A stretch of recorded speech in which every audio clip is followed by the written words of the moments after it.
Guys, it's Pedro here. We got another Washington Commanders weekly stream, and today we have some things to talk about. Training camp and, less than a week away from hopefully Dan Snyder being gone and Josh Harris being approved, and, maybe a week from today or yesterday, will be a Josh Harris introductory press conference. And I'm, joined by my guy Abdullah, fellow Hokie.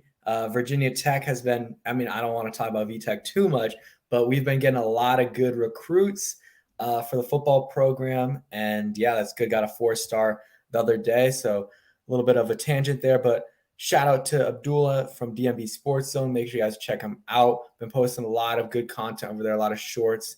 If you want to just scroll through real quick, some funny clips, go ahead and check that out. I'll post the link in the chat right now. But Abdullah, how you doing? I'm doing good, man. Appreciate the intro. Yeah, man. VTech. Hopefully, you said it, bro. My senior year, your junior year, will be really good at football because we right now it's not the best of times, but you gotta look in the future. Yeah, exactly. We won 3 games last year. Honestly, I know we were bad, but it should have been more than that. Mhm. ODU should not have lost that game. Georgia Tech, we were up, 21 at I one was literally point or at that something? game, bro. It was so Yeah, I was at embarrassing. that game. I left. I think I left early because I had something I thought they were going to win. And then NC State, we were up a lot too, Yeah. and then we lost that game. Ridiculous, but it is what it is. Hopefully, this year's a little bit of a bounce back year.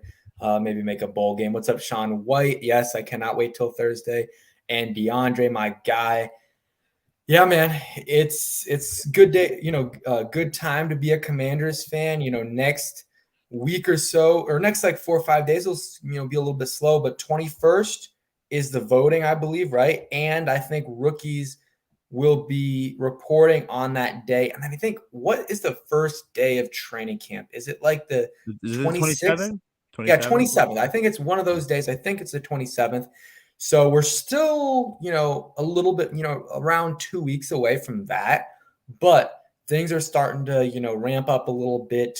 And once the rookies report, we're going to get some stuff and content for that. And then after that, we have the Josh Harris, introductory press conference, which I am excited for. Like, that will be like however long it is. Like, I hope the media asks him, like, I know they want to have a good relationship with him, but I also want them to ask some tough questions, about, let's say, you know, Jason Wright or Ron Rivera and stuff like that. I know some of that stuff's already leaked, but just to hear from him on his thoughts of, like, okay, what are your thoughts on Jason Wright? How he, do you think he's done a good job? Blah, blah, blah. And do you see him as part of the future? And I think they probably want to keep him for now, but just want to see what, he thinks there.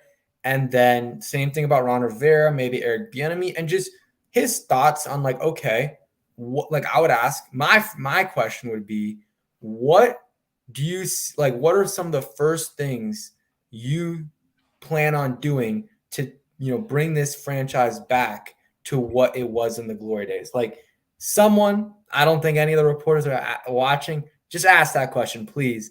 DeAndre says I'm gonna be there 8, 9.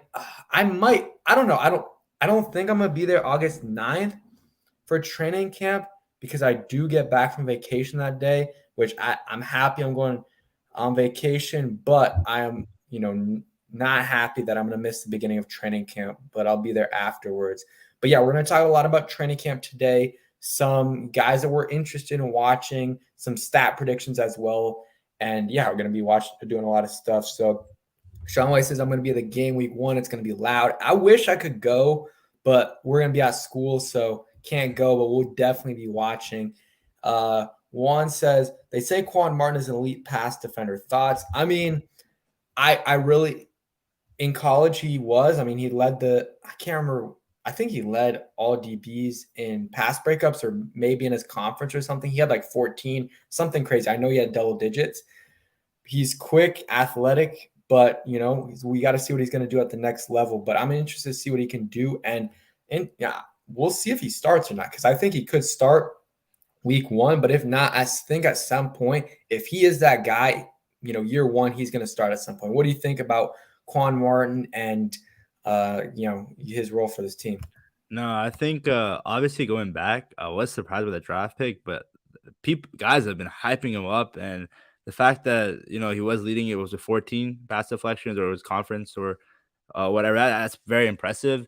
And with this defensive back room, along with him, with Emmanuel, we got Ben Juice, Kendall Fuller. I'm missing someone, Cam Curl, Derek Forrest. Like it's bright, man. It just adds more fuel to our defense, which is already elite in my opinion.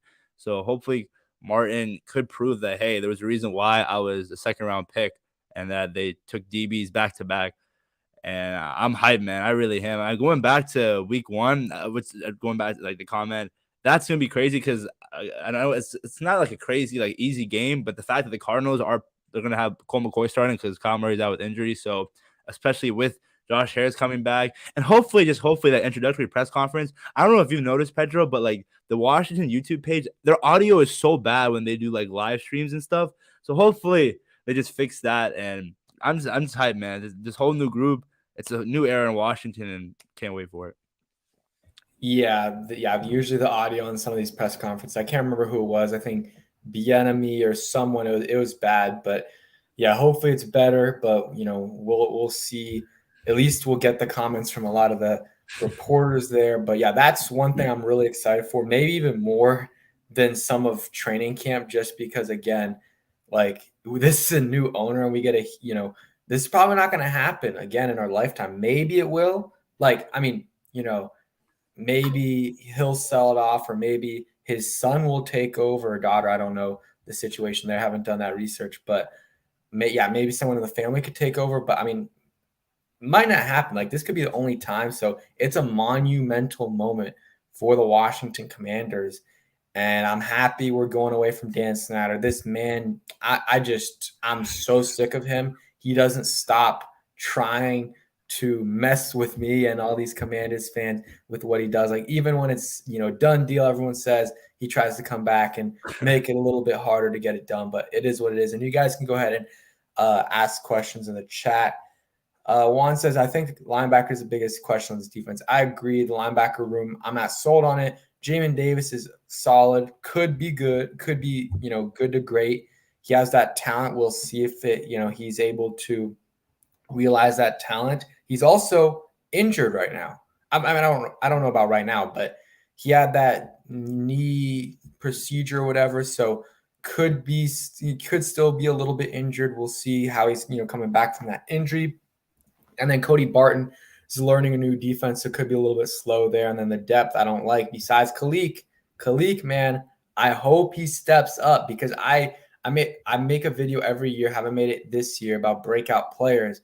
Year 2 or like after his rookie year, I said he would break out, and he hasn't. But if he breaks out this year, maybe I mean, I won't say I get that prediction right, but maybe like half right or whatever. But I also got to do a bold predictions video. Maybe we'll get into some bold predictions today. But last year, my bold predictions were okay. I mean, it's bold for a reason. So like, you don't expect to get all of them right. I think my bold predictions were: 1, Carson Wentz would get 30 plus touchdowns. Kind of off on That that. didn't happen, but I feel like that. I mean, I don't even know if that was bold, but the only reason I said it was bold because it hasn't happened since Sonny did it, and I can't remember what year. Like it's been so long. Like Kirk couldn't even do it. Any of these guys couldn't do it. My other one was Montez Sweat would get double-digit sacks, or it might have been like 11, 12 sacks, and I think he got like 8 or 9. And then I think my last prediction was Daron Payne would like double his sack total. And I mean, that happened. That worked. He got to 11 and a half. So that was really my one that I got correct. The other 2 were off. The Montez Sweat wasn't off by a lot. Let's see. Sold out FedEx Field week 1. Danny asks, maybe. I hope so. I think it'll be pretty close. The thing is, what I do believe, it'll be mostly Commanders fans. It'll be like 85%, 80% Commanders fans because Cardinals are not a great team. They do not travel well. So I think the fans that are there are going to be almost all Commanders fans. I don't know about sold out. Maybe. I still don't know if we're at that point yet where we'll sell out. But if there's a game to sell out, it's either this game where it's week 1 or like a Cowboys game or something like that mid-season when we have a good record. Because like yeah, that Cowboys game last year could have been so hype. Like if we would have won one more game and going into that game, we needed to win that game to get into the playoffs. Like that would have probably been sold out, but we didn't. All we don't even have to go into it, but Wentz, a bunch of other stuff prevented us from doing that. And see, and I think my video is kind of lagging a little bit, but DeAndre says, "Do you think Fuller will start all season?" That's a good question. I'll let Abdullah go with this one first. Yeah, that actually is a good question because considering the fact that, with the other guys that we got in the locker room, the guys that we drafted, I don't know, honestly, especially if Kendall somehow is starting and he ends up, not looking as great as we think he could play, probably gets pushed down a little bit of the depth chart. So obviously former Hokie, but I wouldn't be surprised if he starts off, but eventually someone takes a spot. Okay, yeah, I think I caught most of that. My Wi-Fi is going in and out, so I heard a little bit of it, but I think he'll start out as a starter on the outside with let's see, Forbes on the other side, and then either St. Juice or Quan Martin in the in the slot. But yeah, I could see, because I feel like Benjamin St. Juice is more of an outside guy. Mhm. And I think ideally, your ideal starting line or your ideal lineup is Benjamin St. Juice, Emmanuel Forbes on the outside with Quan Martin in the slot. Like ideally, that's what it is. Like your future secondary. That's what you want it to be because Benjamin St. Juice is pretty good when he's healthy, but he's not always healthy, and that's why you can't cut Kendall Fuller. People are Mhm. talking about cutting Kendall Fuller. Can't cut that fella Hokie. And you need that depth. And he is like, if he ended up being on the bench, that's like the best depth you can have, honestly, is Kendall Fuller. Like, I don't know if you would have a better backup corner in the league than Kendall Fuller, and he would still get snaps. And like the last few years, we've been going from like, okay, Benjamin St. Juice goes down, Rashad Wildgoose is in, or Tariq Castro Fields is in, or Danny Johnson. And Danny Johnson, he's played well, so I'm not gonna, trash on him because he's solid and he got an extension here, and he will be in that rotation. He'll be that fifth corner, but he's a fifth corner. He shouldn't be your third or fourth corner, and that's what he's been the last couple of years. So I really like our secondary. The depth is really good, and I think Kendall Fuller will start on the outside, and maybe eventually, if Benjamin St. Juice one stays healthy and two plays well, then I think I could see them moving him to the outside, and then and also Quan Martin, if he plays well, then he goes in the slot. So I know that's a long answer, but that's kind of my thoughts on this whole situation. Like that's kind of the biggest question mark for me. This whole secondary, what the heck is going to happen? I mean, I just don't know. I mean, the only certainty I have is that Emmanuel Forbes will start on the outside. Like that's the only one because Kendall Fuller is probably starting, but he could not start. Quan Martin is maybe starting, but who knows? And then Benjamin St. Juice could start, could not. So like, I mean, there's four guys there that are starters on almost every single team. So I really don't know what's going to happen. Training camp, hopefully, we'll clear that up. Like if Quan Martin does not look good at all, and then in preseason he's getting burnt, well, we have our answer. It's going to be Benjamin St. Juice in the slot probably, and then Kendall Fuller and Emmanuel Forbes on the outside. So let's see. I have a feeling about, or Jeffrey says, I have a great feeling about this whole team, and I don't care about the haters because they're going to eat their words. I hope, man. I hope we can say like, okay, like the haters got it wrong because okay, let's keep it real. Every year, basically, the last like let's say every year, the last like 4 or 5 years, the national media predicts us what 5, 6 wins, and almost every single year we get over that, and we say it every year it's going to be over. It's like 7, 8 wins every single year. That's what happens. Every once in a while, there'll be a year where we get 10 or 9 wins, and then every once in a while there'll be a year we get like 3 or 4 wins. But for the most part, it's 7 wins, which is not a good spot to be. So if they're predicting 5 and we end up winning 8 games, I can't go on Twitter and make a video being like, haha, you were wrong. We won 8 games, not 5. Like, yeah, they were wrong and they were wrong by a lot. Like 3 games is a big difference, but why does it matter? We didn't make the playoffs. Like, for me to like actually like for us to prove the haters wrong and all is wrong, we got to make the playoffs. So we got to get to 9 wins. I don't know if we'll do it. Like right now, what is your kind of prediction? Like for me, it's 8 to 9. I think we could win 8. Like what I really think is 8, but I want to be optimistic and say 9 for now. So I'm sticking with 9 every year. The last few years, every year, like I really feel a little bit lower, but I try to be optimistic at the start of the season. So I'm like, okay, like last year, I think I was thinking, I can't remember what I was thinking. I think I was thinking like 10, or I was thinking 9, but then I might have said 10 at the start of the season. I don't know.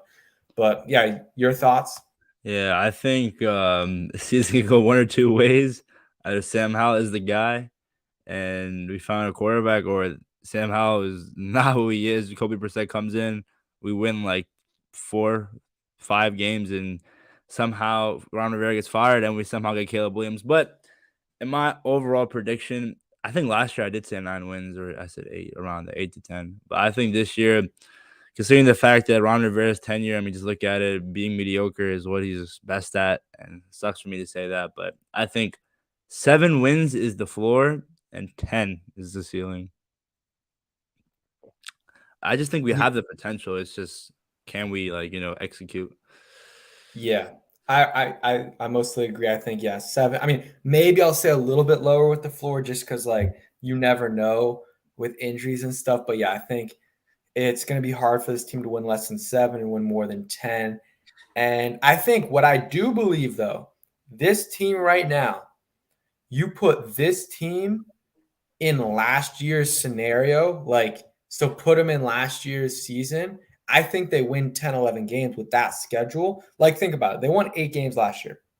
I think this year the offense is a little bit better. The quarterback is better. I think the offensive coordinator is much better. You're gonna have Chase Young, Jamin Davis, and another year older, and your secondary is way better. So I think like with this team, I think they win that Tennessee Titans game where Carson Wentz at the end kind of screwed up. Scott Turner screwed up big time, multiple times in that game. I think we win that game.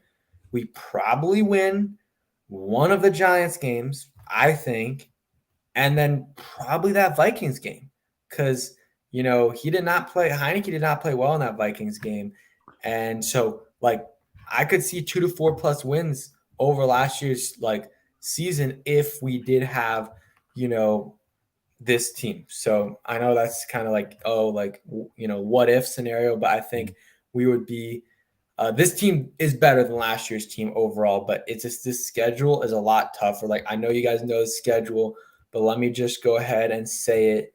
Let's see. Like we have a harder schedule. I'm just pulling it up. We start off with Arizona, which is easy. Broncos, that's like like that could be a good team this year. Then we play the Bills, a good team. The Eagles, a good team. The Bears could be a good team. I don't think so though. Falcons mid, Giants solid, Eagles good, Patriots solid, Seahawks solid to good, Giants solid. Yeah, I mean Seahawks are good, Giants are good, Cowboys are good, Dolphins are good, Rams are kind of a boomer bust. They could be bad, but they could be good. Jets are probably be good.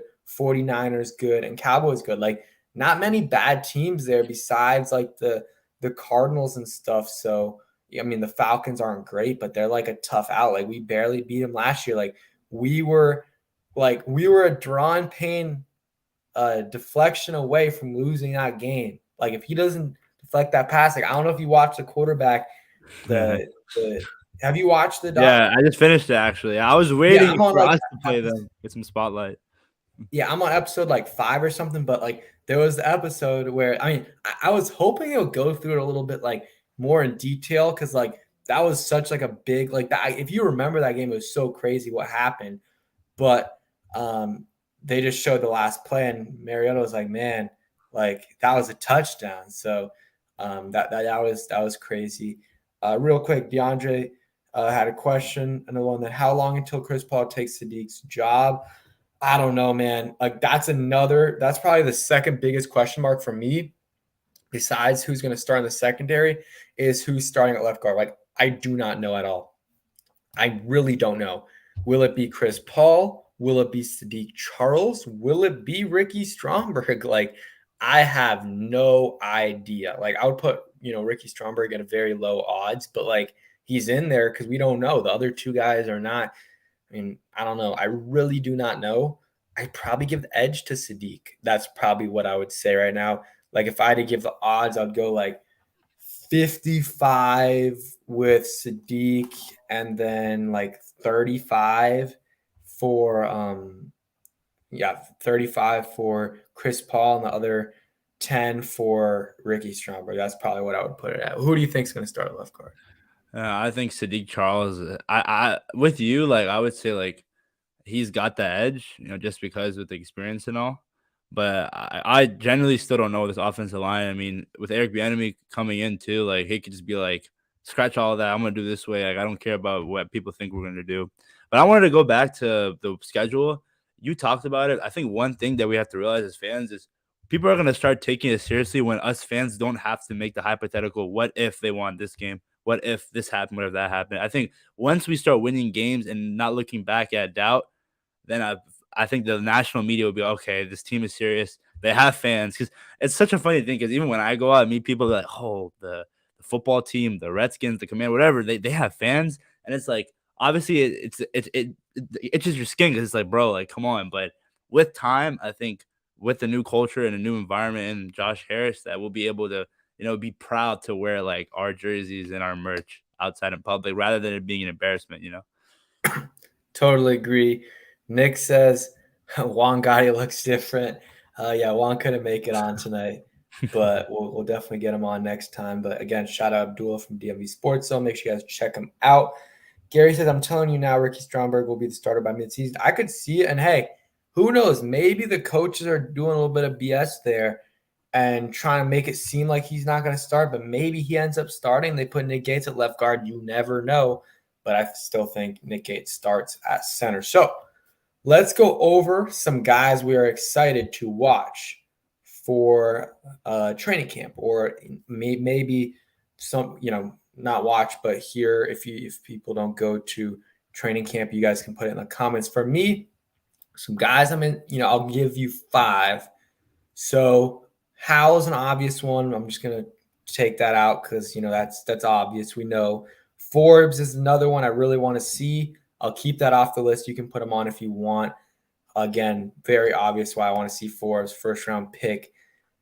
Quan Martin, I'll start off with him just because I don't know where he's going to play. I don't know if he's going to start. So it's the question of like, how good is he and where is he going to play? So that's one. I think he's going to play in the slot though.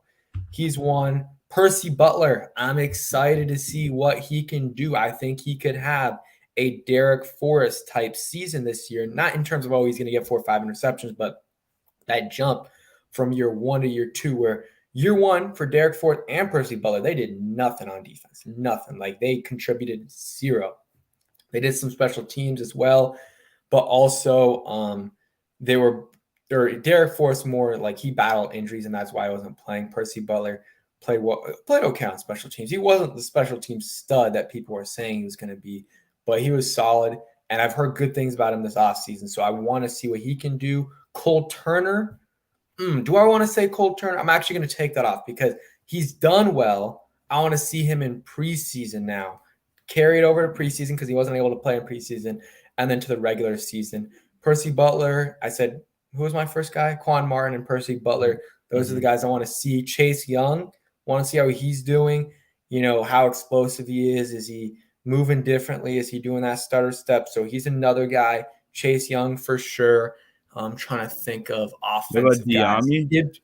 Who? Diami, Diami? yeah. Diami's a guy I'm excited to see how often he gets used. But honestly, it might just be a situation where I'm just waiting for the regular season to see how much they're going to use him, because I think it's hard to really tell in the off season. But I'm going to say Gibson. I want to see how they're going to use him because I made a video yesterday about how Gibson wants to be used. You guys can go ahead and check that out after this stream. But he is kind of frustrated with how he's been used. He wants to be more of a receiving back. So that could happen. And I want to see how they're using him. So he's another guy. And then offensive, sorry, I'm trying to think of other players. Maybe Jamin Davis. Like, I want to see how he looks in year 3. Can he take that next jump? Because besides that, like, a lot of the guys, like, I talked about this in one random video. I can't remember which one it was. It was a while ago. There's some guys on defense I don't need to see at all, like in preseason. Like, if you want to give them one drive, go ahead. I could care less. I don't want to see Montez Sweat, Deron Payne, and Jonathan Allen out there. Like, what do they need to show me? Nothing. They've played in this system for what? This is going to be year 4. They don't need to. I don't need to see them play. Kendall Fuller, I do not need to see him play. Benjamin St. Jude, honestly, probably not. I want him to be 120% healthy going into the season, because if he's even like 80, 90%, healthy, that's going to be bad, because something's going to happen. So I just want to get those injuries down to like 0 for Benjamin St. Jude. So I don't need to see him, and he's year 3. Year 3, at that point, you shouldn't be playing. I don't need to see Cam Curl. Honestly, I could see Derek Force get a little bit more reps, but he doesn't really need it. Like, maybe give him a quarter or two. Yeah, actually give him a quarter or two. And then Jamin Davis, give him some PT, because again, he still needs to progress a little bit. Offensively, play all of them because they're learning a new system. But defensively, we don't need to see these guys play a ton. That's just my thoughts there. Cub Production says, I'm going to be at training camp the 18th. I probably won't be there, but there could be a shot I'm there. We'll see. Gary says, I'm curious to see how they use AG. I am too. And yeah, sorry, I didn't make an announcement that early. I kind of did like an hour ago if I was going to go live, but hey, you're here, so appreciate you coming through, and we still got a little bit before we end the stream. But those are kind of my guys I'm excited to see, and I mean, let me know if you agree with me on the guys. Like, okay, I don't need to see those guys on defense play because we know who they are. Maybe if you want a possession or two, but like a possession in preseason really isn't going to help these guys that much. Like, the joint practice will, and like that is going to be their preseason. Like, that's going to be their preseason for a lot of these guys. That, yeah, you can take it from there. Yeah, no, I agree. The joint practice is going to be, especially considering the fact that it's also the Baltimore Ravens, battle of the Beltway, and they have guys like Odell Beckham, Rashad Bateman, obviously Lamar Jackson. So it'll be interesting to see how those guys play against our guys, our young secondary. But going back to AG, I wanted to talk about how, like, obviously there's been hype about, oh, are we going to put him at receiver? And he wants to. It's kind of similar to not too long ago when we were telling the fans were saying we should put Landon Collins at linebacker. And when he played that position, he excelled. So with AG, I mean, he has experience in there. He has good hands. He is fast. And obviously with like B-Rob and who do we have? Who else? I'm blanking out right now. B-Rob and Chris Rodriguez. Jared Patterson. Those guys, like, maybe just if you're Eric Bieniemy, be like, yo, I'm an offensive guru. Jonathan Williams too. I saw yesterday on Twitter 2 days ago, Nikki Jabal posted a bunch of players that were there at Florida. She didn't list him, and he got mad. So I got to make sure I put Jonathan Williams in there. Jonathan Williams. Okay, got you. Yeah, so again, the main message here is that the running back room is deep. So if you have AG and he has the ability to, make moves as a wide receiver and, be electric, go ahead, man. Go ahead. Yep, exactly. So any guys you're excited to see that maybe I didn't name or expand on a little bit? For training camp? Yeah, for training camp, preseason, kind of the rest of the offseason. I think you kind of like said it all basically. Obviously, like the tight end room, that's where like I'm like still, scratching my head. Cole Turner, Logan Thomas, what's his name is out for the year. Amani Rodgers, right? Rodgers, yeah. Yeah, sadly, I was actually looking forward to him because I thought he could be special. And then is Curtis Hodges still on the team, right? Okay, gotcha, bro. Yeah, it's been trying to figure out the whole depth chart. And then obviously it would be nice because we talked about the linebacker room. So Jamin Davis, I just want to see if obviously he's going to go into his his 3rd year, right? So Yeah, third year. third year. So it would be great to see, some flashes out of him and just be more confident in the tight end, the linebacker room. Also, Bolton, the guy they signed. I mean, who knows? That's basically another Cole Holcomb. People are saying, but yeah, man, just a linebacker. And obviously, Sam Howell. It's the clear obvious that we want to see him out there. And also, this offensive line. How do they play with our starting defensive team? Yeah, for sure, for sure. Let's see. Yeah, I'm gonna probably go to a few of those training camp sessions to try to, see, get because a lot of time I'm going based off Twitter and stuff like that. But I want to give you guys my own thoughts. And last year I was able to get some vlogs from training camp. That was fun. Meet some of the players. Maybe I'll get a media pass this year. See if I can get a media pass because I saw some creators last year using the media passes, and you're able to get on the field. And I remember I'm not like too crazy about getting one, but one of the practices that I went to, they were practicing on the whole other side of the field, and you could barely see it, but the media was able to go, sorry about that, to the other side. So that would be cool. That would be really cool. Talk to some players, get some of their, you know, insights and stuff. That would be amazing. But yeah, maybe Khalid Hudson Gary. That's a good one. I forgot. See how Khalid looks. Oh, Casimir Allen, he's another one. See Mhm. how he looks as a returner. Who's going to be the returner? Is it Dax Milne? Is it Oh, Casimir Allen? Okay, I know Dax Milne wasn't great, but at least he's not Steven Sims, where Steven Sims. I agree. every time I remember 2020, every time that punt would go up, I'd be like, please, please, please, Steven Sims, don't fumble the ball. Just catch it. Just catch it. I don't want anything else. Just catch it. And if he caught it, I would be like, wow, thank you, thank you, thank you. But Dax Milne, he didn't fumble at all. He got you 5, 6 yards. Wasn't great. He's not a Barely good. 5, 6 yards, Yeah, barely.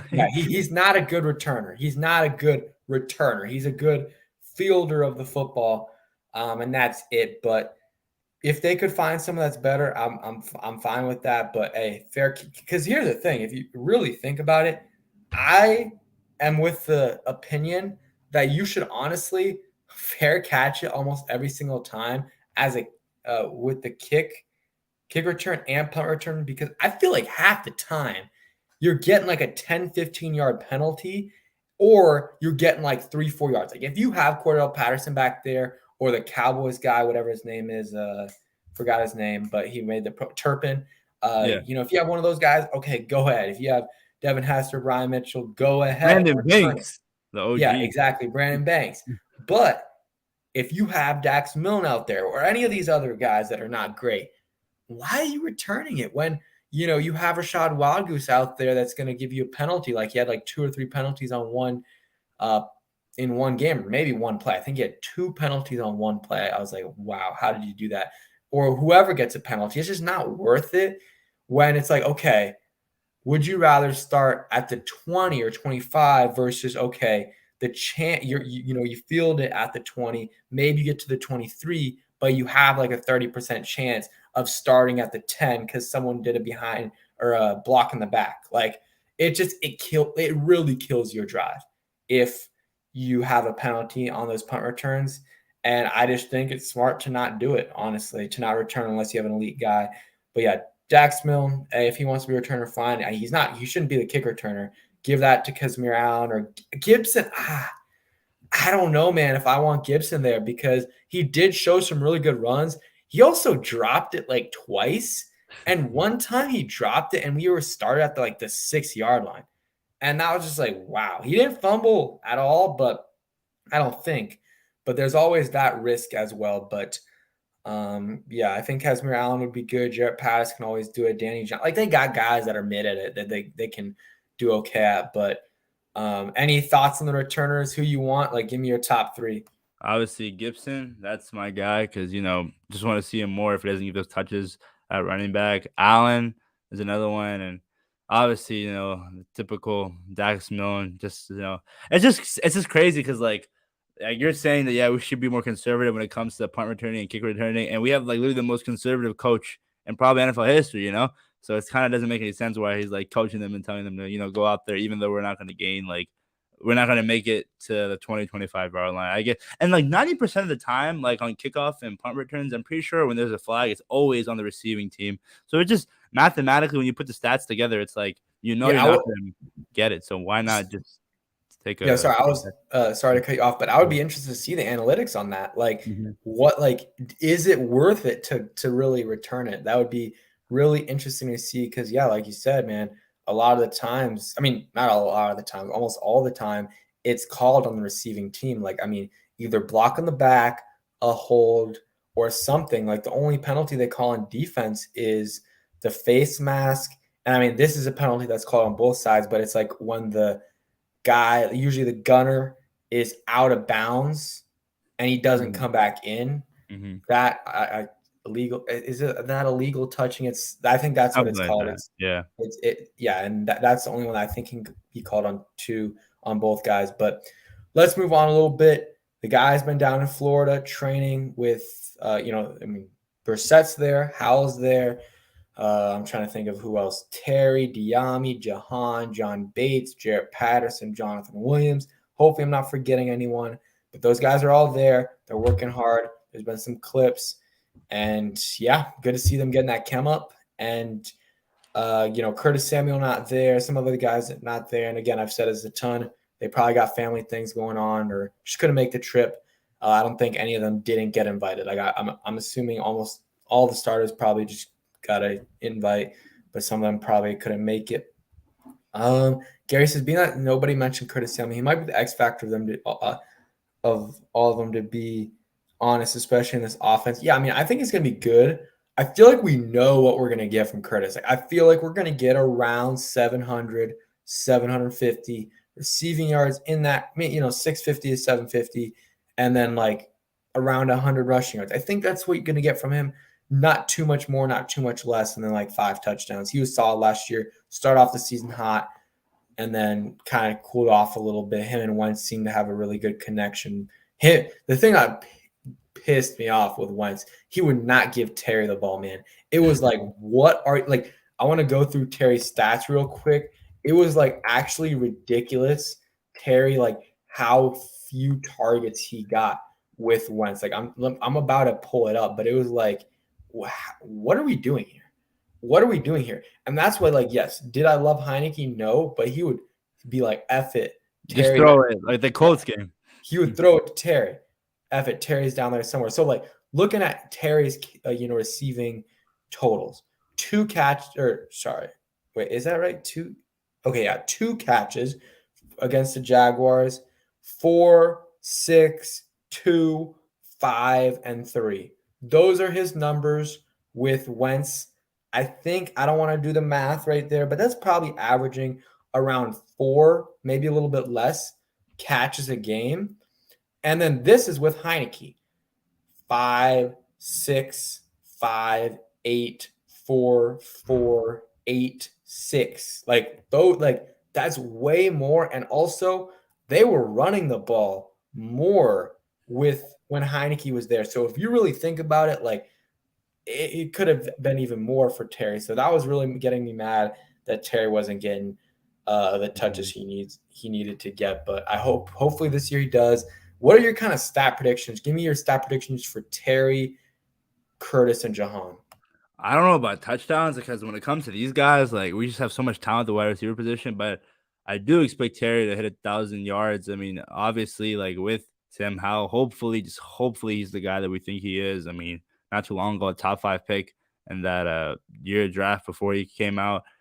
And a guy that I want to talk about, Jahan Dotson, a guy that was on the Second Win podcast not too long ago, talked about how not a lot of people talk about him. And the fact that he missed 5 games last year and was tied with touchdowns with some of the elite wide receivers in the league. So with Jahan, I mean, bro, like I wouldn't be surprised if we have like another like 2 1,000 yard receivers, especially since if Eric Bieniemy is gonna stretch the field with Sam Howell's arm. So Curtis, obviously 700, 800, I can see that. But I'm excited for Jahan and Terry. I definitely think they could be up there when it comes to the elite wide receiver duos in the league, such as like a T. Higgins, Jamar Chase, Jalen Waddle, Tyreek Hill, probably some other guys that I'm missing out there. But I can't wait, man. Those two are definitely going to be electric. And if you haven't watched the podcast, go watch it. It was pretty awesome to see. Yeah, I Just, saw just to see our guys out there on national media getting that, bro. We barely see it. exactly. I saw some of the clips there, but yeah, maybe throw in Devontae Smith and AJ Brown. Like, Oh, hopefully they can be one of those. I always forget about them for some reason. yeah. But what's it called? Yeah, I think for me, my predictions for Terry, I think he could get 1350. Like, I think he can get that 13, 14 on the range. But again, I like how, but I have no idea, so I can't predict that. I'm gonna go like 1280, 6 touchdowns for Terry. I think that would be his career high and would be a very good number. For Jahan, I'm going to go 1,050 and 9 touchdowns for Jahan. Jahan last year, if like his per game stats would have been on pace, would put him on pace for 750 yards and like, I think it was like 12 touchdowns, which is good. Could have been better, but also like the games once he came back from his injury, he was a little bit like they didn't target him as much. And also, like the receivers as a whole barely got targeted besides Terry because that was like their Philly, Atlanta, like kind of streak right there where they were just running. So he didn't really get the targets. If you take the games out and then redo the average, I think he's like at around 900 yards. Like that would be his pace. So I think he can do it. He also, like, I know how good his hands are. He makes some crazy catches and just the way he catches the ball, like it's crazy. Like it's really good. It's, compared to Terry where his, catching is a little bit awkward, but it works. But I feel like he left a lot on the table. Like I feel like I remember like being like, Jahan, you could have had that one. Like I remember, the one that's obvious is the 49ers one where I think Heineke from the jump, there was a 75 or not a 75-yard pass, but it was from the 25. Jahan beats his guy and he just drops it wide open. And it would have been a 75-yard touchdown to start out the game. And that one, and then there was like one, a few other ones where I was like, man, you should have, like, it wouldn't have been an easy catch, but he could have caught it. And again, I'm picking, like I'm being a little picky here because he's really good. He's very talented, but maybe that's something he can work on a little bit more this year is like maybe some of those that he like didn't catch weren't considered drops. But like for a guy like him, I expect him to make that catch. So that's maybe something he can work on. He's got to stay healthy, hopefully. And I think if he does that, he can get you 1,000+ yards this year. And that would be crazy. I mean, the last time we've done that, it's been a while. It's been a while, man, since we've had a receiving core like this one. So I think this has a chance to be better than the Deshaun Jackson, Pierre Garcon, Crowder kind of trio right there. Maybe if you include Reed, I'm definitely taking that core. Oh yeah. Especially if you're telling me they're all healthy. Like, love you, Logan Thomas, but you're not in the same Oh stratosphere man. as Jordan Reed. They're both different players, but Jordan Reed just his route running. I really was just like he like thinking about Jordan Reed makes me sad in terms of like his career because it could have been so much better. And man, he's like, I know he's fine now, but like he's down the road it could be bad for him in terms of like CTE and stuff. So it sucks, man. But yeah, he could have been one of the greats. I think like maybe not like top 5, top 10, but I think he could have been like a like perennial all pro guy that could have maybe made the Hall of Fame or kind of had like a Vernon Davis type career. I think he could have had a Vernon Davis type career. I think honestly could have been he's a little bit more talented than him, but never stayed healthy. And yeah, too many injuries for I him. think at that time it was Kelsey, Gronk, and him, right? That were like at the top of the game, right? Yeah, I think you throw in like Antonio Gates and like maybe like Delaney Walker, but like he was for sure in the top 5. And some, people had him in the top 3. But yeah, that core, I think overall with, Sean Jackson, Pierre Garcon, and Crowder is better. But I think that this core, if you take out Jordan Reed, has the chance to be better if Jahan goes off this year because we know Terry's going to be good. It's just a question of how good Jahan is. And I'm not going to forget the people last year. There was so many people on Twitter in the first 4 or 5 weeks when Carson Wentz was quarterback that was calling Terry trash, being like, oh, man, he got paid. Like, I am not making this up. Like, these – and it's not just like, oh, like these fans that are always complaining. Like, I'm talking about, like, big accounts, some content creators that were like, oh, or yeah, I mean, some podcasters that were like, oh my God, Terry got paid and now he doesn't do anything. He's not a number one receiver. And I was like, are you watching this game? Like, how the heck is he supposed to do anything when Carson Wentz is his quarterback? And like, okay. And they were like, their points were like, did you watch the film? He's not getting separation, which was kind of not true. I mean, it was a little bit, but not true. I mean, at times he was getting separation, but at the same time, Terry doesn't need separation sometimes. Have you seen the catches he makes with no separation? Half of his catches are with no separation because he might get separation, but then his quarterback will underthrow him and he has to come back and he just has to moss someone. Like that's what happens half the time. So hopefully no one ever disrespects Terry again. I mean, he's my favorite player on the Commanders. Him, Jonathan Allen as well. And I'm trying to think who else is one of my. I mean, Heineke, honestly, like I know he wasn't great, and he would really get on my nerves in the games, but he was one of my favorite players just because he was a stand-up guy, did the Jordan stuff, and like his story, man, like it really doesn't get better than that. Like it's like a Kurt Warner type story, and like he was sitting on his couch. They called him to be an emergency quarterback. Like, bro, if like I know obviously like COVID was terrible for so many people, but for him, bro, if that the pandemic didn't happen, he's not in the NFL. The only reason he's there is because Drew Lock and the quarterbacks didn't have think about this. They didn't have their mask on in the quarterback room, or apparently they were too close to the other quarterback, and they broke the protocol, so they were forced to miss a game. Think about that. If that didn't happen, Heineke's not on this team, and we don't almost beat Tom Brady. Imagine if we beat that game, if we would have beat Tom Brady, bro, that would have been crazy. Like we wouldn't have. I don't think we would have, went to the Super Bowl or anything. But just winning a playoff game, like I haven't seen it, man. I have not seen it. Too young.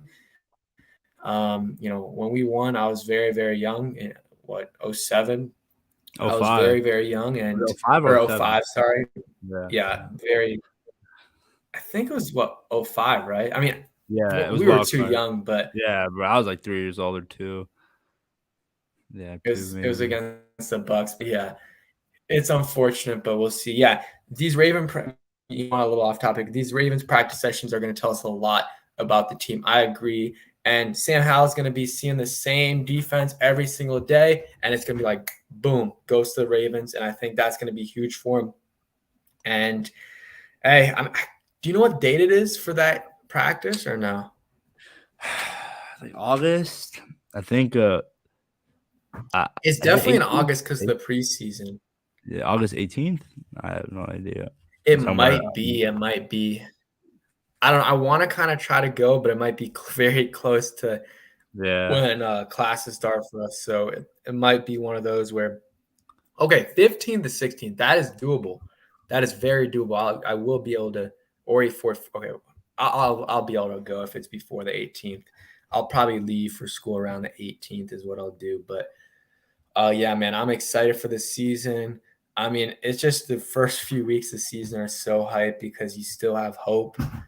And like last year, I don't think I got like the most hype I got was probably besides the Eagles game was the Jags game, man. Like when Jahan caught that touchdown at the end of the game, and when Terry caught that touchdown, I was so hyped. Like, I mean, there was other points this season when I was hyped. I mean, one game I was not hyped was the Cowboys game at the end of the season. I could not care less. And of course, we win that game. I'm trying to think of other ones that I was really hyped for. The Colts one?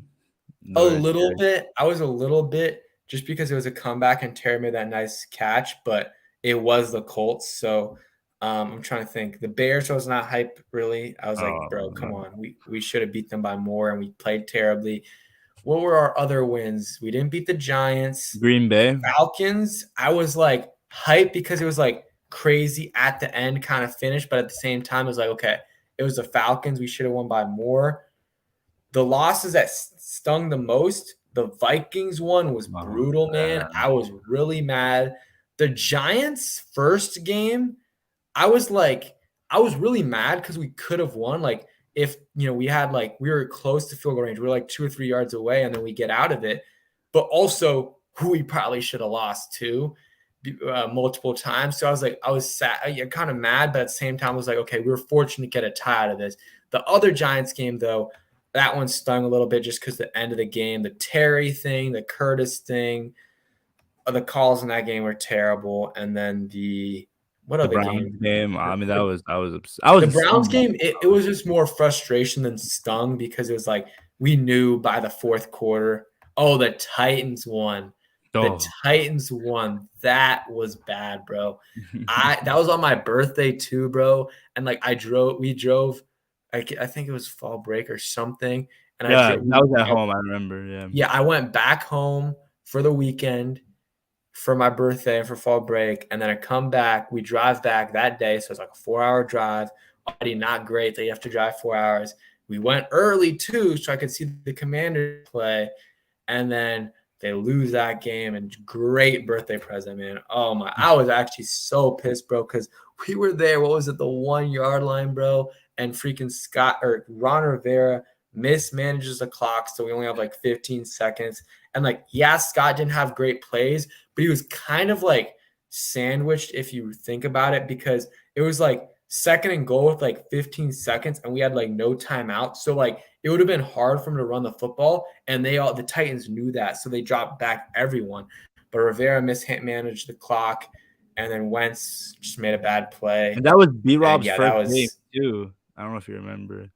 his Mhm. first game. I think he scored a tutty. I think Yeah, I not think so not, too. but that was Diami's only game, bruh. That Like was Diami crazy. didn't do anything. Like I like Diami, and I think like this is not like any shots at Diami. Like it's more like, okay, why the heck did he not get any more like playing time besides really the Titans game? Like I think Jahan got hurt late in that game or the next game, and then I remember I was like, oh, Diami, like he just had a big performance, and Jahan got hurt. He's gonna get a bunch of PT next week. Nope, 0 snaps or 0 targets. I was like, bro, come on. What are we talking about here? Like, he should be getting more playing time. So hopefully this year is a little bit better for Diami. If he has a good year, maybe they don't need to keep Curtis Samuel. We'll see. What do you think about that? Yeah, obviously, Diame, like seeing Diame ball out with the fact that he's with his UNC guy Sam Howell, I The again like I don't. one-handed catch was crazy. Yeah, yeah, that was insane, dude. I don't know. I mean, with Sam, you stretch the field, and obviously, I would like to keep both of them, but realistically, I think it's just more of like how we're gonna use them. It just all begins with Eric Bieniemy. We're gonna after I think we'll see like first couple weeks of the regular season where we're like, okay, yeah, Diame is gonna take over Curtis Samuel's role, or it's just gonna be like, yeah, Curtis is just gonna remain where he is, and Diame is just gonna be that guy where he just goes out for one game. Yep, I agree. So we're gonna wrap it up here in a bit. If you guys have any questions, go ahead and put them in the chat. Of course, subscribe to DMV Sports Zone. Link is in the title if you guys want to go ahead and check that out. Also, we'll put it in the chat as well. And yeah, I mean, next week or so we'll have the content on the ownership stuff and a bunch of other stuff as well. And I'll have random videos as well, any news we get. I'm trying to think. Anything else, Abdul, we didn't talk about that you want to mention? Um, do you think Ron will get fired if we're like start off like 1-4, 1-5? I It's think a he possibility could, we and I start think off. that's the only Mhm. exactly, and that's the only way I see us like losing like 5, like or winning like 5 or less games is that if Rivera gets fired and then we'll get Caleb Williams. He says, hot take, in my humble opinion, this might sound so crazy, but if Curtis leaves and Sam evolves, should we trade up for Marvin Harrison? I mean, Marvin Harrison's nice, but like he's gonna go top 5. And if we already have Jahan and Terry, like you can only have so many guys you're targeting. So like not, everyone's not gonna eat if you do Yeah. that. I do understand though. Yeah, Terry, Jahan, and Marvin, like that is like literally probably would end up being one of the best receiving cores of all time. But at the same time, you know, you're not going to be able to get them as many targets as you really want to. But I see what you're saying there. But I would probably rather go for, I don't know, maybe the Penn State tackle. I would trade up for him because he's supposed to be really nice. And Chris Paul's brother, I saw him in a mock draft today. Chris Paul on our team, I saw him in a mock draft in the top 15. So he has a chance to go high. Maybe they draft him. That would be crazy. Two brothers starting on the offensive line at the same time. I think he plays left tackle, and then Mhm. he would be starting right next to Chris Paul. That would be crazy. But I I was gonna say, think we're yeah. good. Also, I missed No, go one ahead. last thing, one little thing. Down the line, if we still need a linebacker, Tony Rojas. I don't know if you know him, Pedro. He's from the DMV, I Virginia, went do. to Fairfax High School. That guy should supposedly like bulked up and is gonna start as a freshman. If that's true, bro, you He's draft gonna that guy. start. Like supposedly he got starting reps at spring practice, and I Really? so down the line, if this man somehow becomes available, first round pick, he pants. I mean, they're saying that he's low key could have more potential to be better than Micah Parsons. I don't know. That would be crazy. I'm just hoping. I'm just hoping. You know, DMV kid rooting for him, but we'll see. We'll see. Exactly. Hey, go Hokies. Hopefully this season's a little bit better. I mean, we're not doing anything Oh, crazy, speaking of but Hokies, I know one last thing. Sorry, all good. I will be talking to running back Bryce Duke. He's from the DMV as well. So if you guys love Hokie content, make sure to check that out. Sorry, I had to plug that in. Bryce is an Oh awesome no, guy. for He's wants to sure. talk. Hey, the Hokies, gotta promote all the Hokies. And yeah, man, they've been recruiting like crazy. What's the guy's name? Uh, There's one Kalen, other. Kalen Adams and Gabriel Williams are the two 4 stars I think that I know so Yeah, far. but there's one other guy that they're trying to get. I think it's Chris Cole. He's next. If they can He's a get four him, star. and yeah, I think he's a 4-star, but like borderline 5. Like he's Okay. he's the number one player I think in Virginia. I think he's from Virginia. And then they have the Brazilian quarterback Davi Belfort, which is like 3 to 4 stars. So like what they're doing there, Brent Pry. He's doing a good job. I saw an interview he had recently, which was good. But yeah, man, gonna wrap it up. Appreciate everyone for coming through and have a good weekend, man. Peace. And make sure you check out DMV Sports Zone.